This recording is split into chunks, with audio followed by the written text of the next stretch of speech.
In respect of the National Pharmacy Association, to which I'll refer as the NPA, the NPA is a not-for-profit membership body which represents the vast majority of independent community pharmacies in the UK.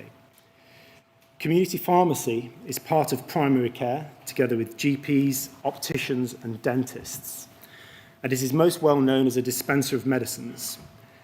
However, its role is much broader and includes other NHS and public services, for example, the provision of health advice, including sexual health services, advice on substance misuse, and travel medicines and health checks.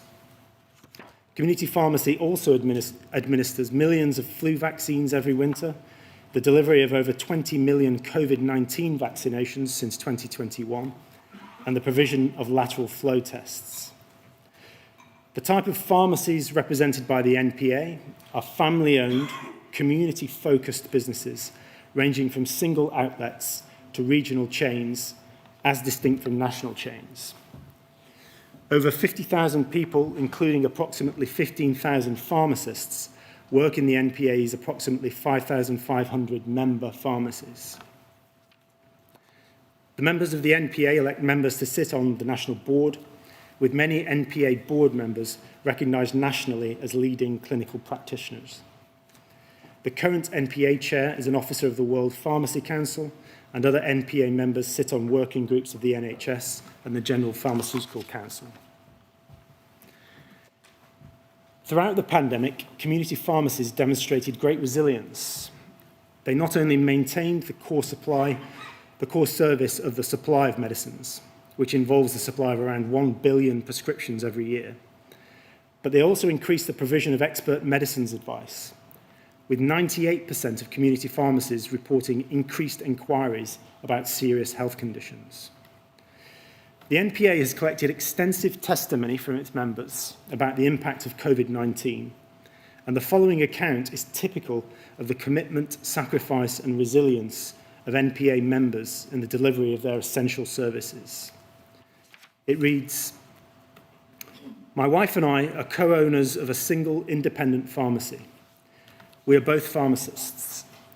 When the pandemic hit, it occurred to us that if one of the team became ill or got COVID, there was the potential for the whole team to go down. And that would mean closure, leaving patients without medication, putting them in turmoil. Our big fear was letting people down. The solution we came up with was to keep running and safe, was to split the team in half. My wife led one half of the team, while the other half of the team isolated at home. Whichever one of myself or my wife was working stayed in a hotel for that week. At the end of the week, when I was working, I checked I was symptom-free before going home. Even then, the family would go to a separate room and I would go straight to have a shower and put my clothes in a bag. Only then would I come down to the family. We'd spend a day together, then we'd swap. We did that for 10 weeks. In 23 years of pharmacy, this has been the most challenging time of my career, but has also been the most rewarding. We've not let our patients down, we've come through it."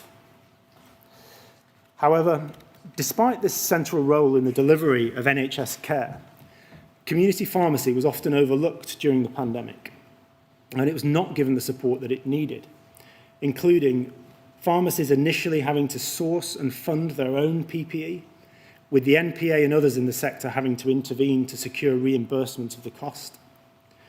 Pharmacy workers were not initially recognised as key workers, so as to enable their children to attend school while they worked, which again required intervention from the NPA to rectify. There were delays in the provision of COVID test availability for pharmacy teams, which amplified resourcing challenges.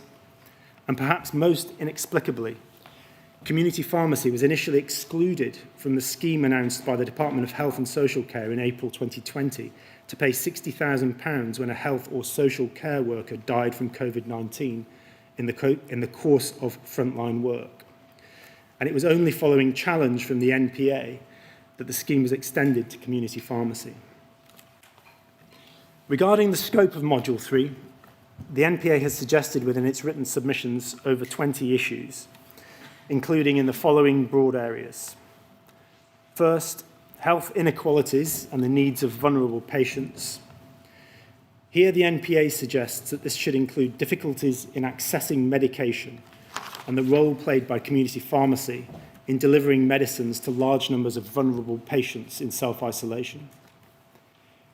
Community pharmacies have unique insights into the challenges facing vulnerable patients because they are disproportionately located within deprived communities. They deliver health services to communities that need them most, and by doing so, community pharmacies play an important role in reducing health inequalities. In addition, over 50% of the NPA's membership are from an ethnic minority background, and the NPA as an organisation reflects the diverse background of its membership through a board composition that is genuinely representative, with 8 out of 15 board members coming from an ethnic minority background. Specific actions taken by the NPA around equalities issues include making the case to the Department of Health and Social Care and to NHS England in March 2020 for the delivery of medicines to vulnerable patients who were shielding. This subsequently led to community pharmacies delivering a significant scheme to support shielding patients through home delivery of their medicines, which required the employment and training of additional staff during the already extremely challenging circumstances of the pandemic.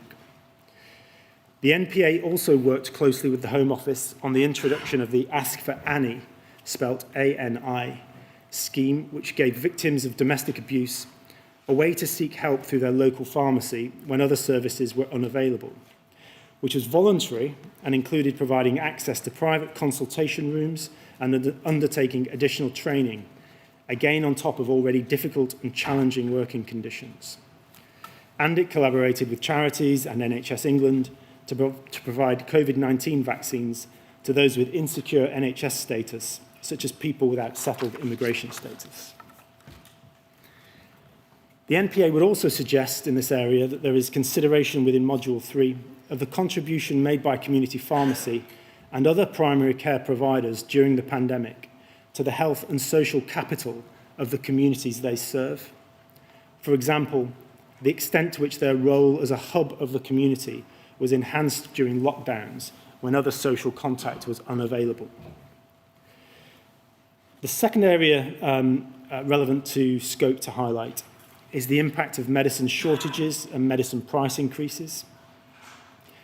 NPA members had to overcome challenges in the medicine supply chain, including price rises and a shortage as the global medicine supply chain adjusted to the pandemic. There were also local supply challenges as a large number of patients were transferred onto longer prescriptions. For example, a 3-month supply versus the previous usual 1-month supply, which put acute pressure on supplies. In Northern Ireland, the Northern Ireland Protocol led to additional difficulties in the sourcing and supply of medicines, including higher costs than in the rest of the UK. And the third area to highlight is the challenge that community pharmacy faced in responding to the pandemic and maintaining staff services following long-term underinvestment. Here, the NPA suggests that Module 3 should include the circumstances in which pharmacy staff were required to work long hours in extreme conditions with inadequate PPE provision in order to maintain services, and how these conditions were exacerbated by staff needing to self-isolate and workforce shortages across the UK following the UK's departure from the EU. In many cases, the experience of working in these challenging conditions has given rise to stress, fatigue, and mental health issues. The UK's community pharmacies were on the front line of efforts to limit the impact of coronavirus and to keep people well, and as well as handling a massive increase in demand for healthcare advice and medicines, they also continue to provide urgent care and vital support to people with long-term medical conditions. However, there are now very many at risk of closure due to underfunding, and when the inquiry turns to its recommendations, the NPA would encourage you to consider how resilience can be built into future plans. My lady, those are the submissions on behalf of the NPA. Thank you very much indeed, Mr. Stanton. Very helpful. Right.